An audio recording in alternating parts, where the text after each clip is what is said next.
So guys, welcome everyone. सगळ्यांचं स्वागत आहे. Welcome to Sadaiv classes. Today we are going to take your next lesson of Hindi. Lesson का नाम है भाई भाई का प्रेम. क्या नाम है लेसन का? भाई भाई का प्रेम. भाई भाई का प्रेम. यहाँ पे आप देख सकते हो कि यहाँ पे दो भाई आपको दिखाई दे रहे हैं. ये एक भाई है छोटा भाई और ये दूसरा भाई है थोड़ा बड़ा भाई. छोटा भाई और बड़ा भाई. और इन दोनों में क्या प्रेम है इस कहानी से हमें इन्होंने बताया है. चलिए हम चालू करेंगे क्या क्या कहानी है. देखिए, तो मनोहरपुर नामक एक सुंदर गांव था. गांव का नाम क्या था? मनोहरपुर. नामक मतलब नाम, तो उसका नाम था मनोहरपुर. तो मनोहरपुर नाम का नामक मतलब नाम वाला एक गांव था. और कैसे गांव था वो? सुंदर था. गांव की मिट्टी कैसी थी? बहुत उपजाऊ थी. इसका मतलब ऐसा होता है कि उस मिट्टी में अच्छी फसल आती थी, बहुत अच्छी फसल आती थी. अतः क्या होता कि गांव के अधिकांश लोग क्या करते हैं? खेती किया करते थे. तो मिट्टी उपजाऊ होती थी तो लोग खेती किया करते थे, अच्छी फसल मिलती थी और उससे क्या करते थे? लोग अपना गुजारा करते थे और अपना प्रपंच करते थे. इसी मनोहरपुर में दो भाई रहते थे. कौन रहते थे? दो भाई रहते थे. दोनों किसान थे. दोनों भाई कैसे थे? किसान थे. एक छोटा था, एक बड़ा था. उनके घर अलग अलग थे पर दोनों में बड़ा क्या था? प्रेम था. घर अलग अलग थे लेकिन क्या था? दोनों में बड़ा प्रेम था. क्या था? बड़ा प्रेम था. दोनों भाई हमेशा एक दूसरे की भलाई की बात सोचा करते थे. वो दोनों भाई क्या करते थे? हमेशा सोचा करते थे कि मेरे भाई की भलाई कैसी हो, मतलब एक दूसरे की भलाई की बात सोचा करते थे. इस वर्ष क्या हुआ? पूरे गांव में फसल अच्छी हुई थी. फसल कैसी हुई थी? बहुत ही अच्छी हुई थी. और कटाई हो चुकी थी. कटिंग हो चुका था. कटाई कापून कापून झालं होतं. आणि जो भी आप कटिंग के बाद कापणीनंतर काय करतात? खलिहान. खळ माहिती? खळ सगळ्यांना मराठीमध्ये माहिती असेल. खलिहान में सबके अनाज के ढेर लगे थे. खलिहान एक जगह होती है जहाँ पे कटाई के बाद क्या करते हैं? लोग अपना धान वहां पे रखते हैं, अनाज रखते हैं. सबके ढेर वहां पे लगे थे.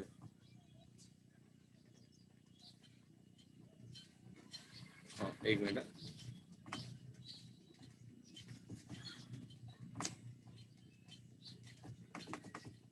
हम्म, तो देखिए क्या हुआ आगे. एक दिन रात में बड़ा भाई लेटे लेटे सोचने लगा. क्या सोचने लगा? मेरे दो बच्चे हैं. कौन सोचने लगा? बड़ा भाई. आपने यहाँ पे देखा होगा. देखिए, ये बड़ा भाई है. यहाँ पे आपने देखा होगा. देखो, ये बड़ा भाई सोचने लगा कि मेरे दो बच्चे हैं. कौन है? मेरे मेरे दो बच्चे हैं और वो क्या करते हैं? मेरी कुछ ना कुछ मदद करते ही है. गृहस्थी में, काम में वो मेरी कुछ ना कुछ मदद करते ही है. वो बच्चे कुछ ना कुछ मदद करते ही है. मेरे छोटे भाई के बाल बच्चे नहीं हैं. छोटे भाई के बाल बच्चे नहीं हैं.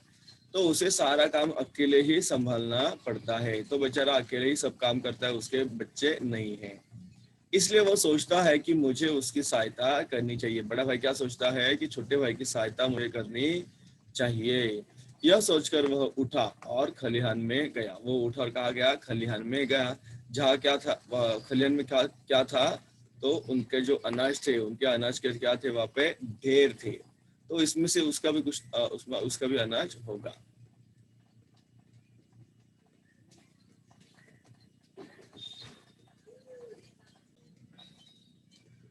तो उसने क्या किया?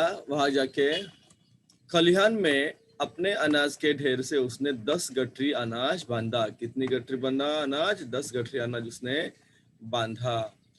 उनमें से एक गठरी सिर पर रखकर छोटे भाई के ढेर की ओर बढ़ा. देखो, यहाँ पे बड़ा भाई का ढेर है और यहाँ पे छोटा भाई का ढेर है. दोनों सेम ही है. तो बड़े भाई ने क्या किया? एक गठरी उठाई और वो छोटे भाई के ढेर की ओर निकल चला. ठीक उसी समय उसका जो छोटा भाई था वह भी अपने घर में बैठा सोच रहा था. क्या सोच रहा था वो? कि मैं जवान हूँ, जितना चाहे उतना काम कर सकता हूँ, जहाँ चाहूँ वहाँ. देखिए आगे. देखिए, दोनों भाई आमने सामने दिखाई दे रहे हैं.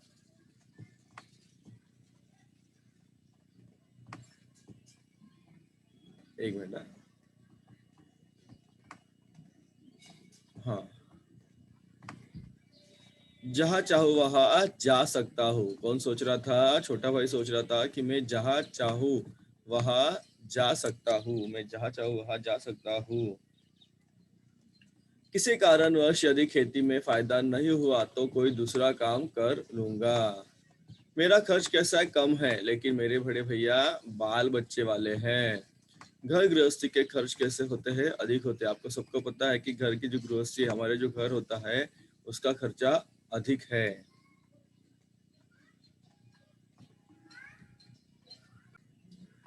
इसलिए मुझे उनकी क्या करनी चाहिए? सहायता करनी चाहिए। वह भी उठा और खलिहान में गया। खलिहान में अपने अनाज के ढेर में से उसने भी क्या किया? 10 गठरी अनाज बांधा। कितनी गठरी अनाज बांधा? 10 गठरी अनाज उसने बांधा।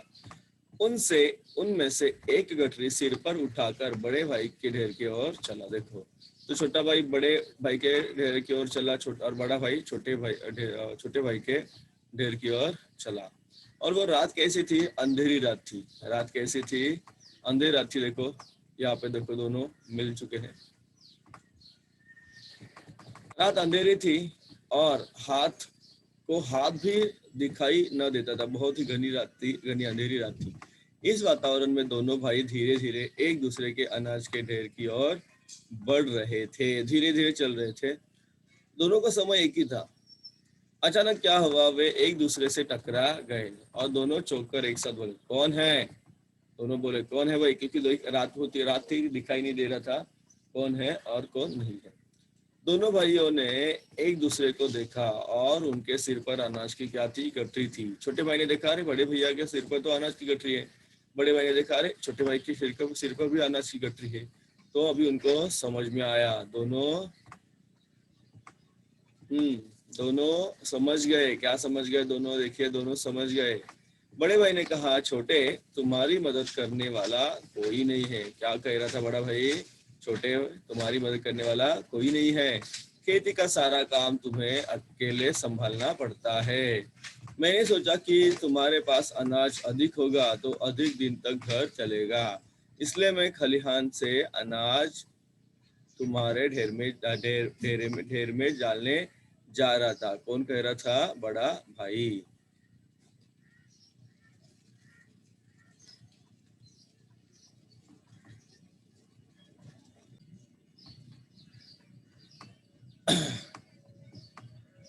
भैया, आप बाल बच्चे वाले हैं। कौन कह रहा था? अभी छोटा भाई कह रहा था, भैया आप बाल बच्चे वाले हैं, आपके खर्च अधिक है, आपको अधिक मात्रा में अनाज की क्या है? आवश्यकता होती है, इसलिए मैं खलिहान से अनाज आपके ढेर में डालने जा रहा था। देखिए, तो अपनी बात कहते सुनते दोनों भाइयों की आंखें भर आई। दोनों रोते हुए एक दूसरे से गले मिल गए।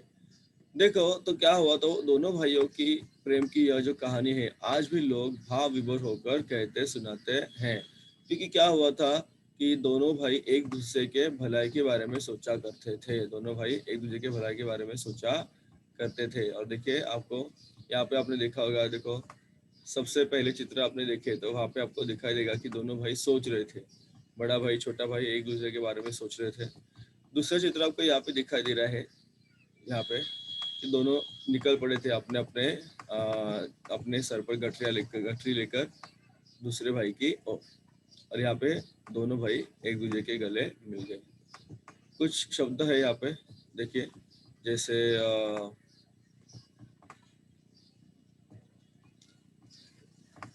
सप्रेम, प्रेम, प्रेम भरा, ये जो शब्द है। अभी देखो, ये प्रेम है शब्द।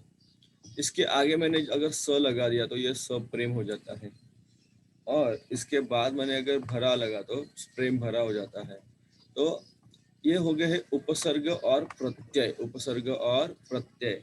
तो उपसर्ग और प्रत्यय आप ढूंढ सकते हैं। ये क्या है? उपसर्ग और प्रत्यय। हम्म? स क्या हो गया? उपसर्ग। और भरा क्या हो गया? प्रत्यय। मैं अगर गलत नहीं हूँ तो यहाँ पे देखो, ज्ञान। ज्ञान का क्या होता है? विज्ञान, वी लगाया, और ज्ञानी, ज्ञान और ई। ज्ञान और ई, ज्ञान प्लस ई मतलब विज्ञानी, ऐसे होता है। दिन का क्या होता है? प्रतिदिन। देखो, प्रति लगाया तो प्रतिदिन हो जाता है। और दिन प्लस एक, दैनिक, दिन प्लस एक। अगर ये हम प्रत्यय ले लेंगे तो क्या हो जाएगा? प्रति दैनिक हो जाएगा। दृश्य का क्या होता है? अदृश्य।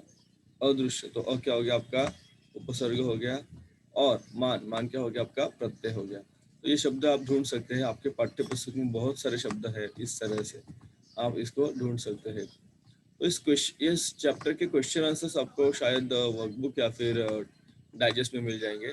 इसमें कुछ क्वेश्चंस शायद मतलब इसमें नहीं दिए, तो बड़े बहुत सारे क्वेश्चन बनते हैं इसमें। जैसे गांव का नाम क्या था, गांव की मिट्टी कैसी थी, गांव के अधिकांश लोग क्या किया करते थे, फिर दोनों भाई कौन थे, किसान थे, दोनों भाई हमेशा क्या सोचा करते थे। ऐसे बहुत सारे प्रश्न इनमें से बन सकते हैं।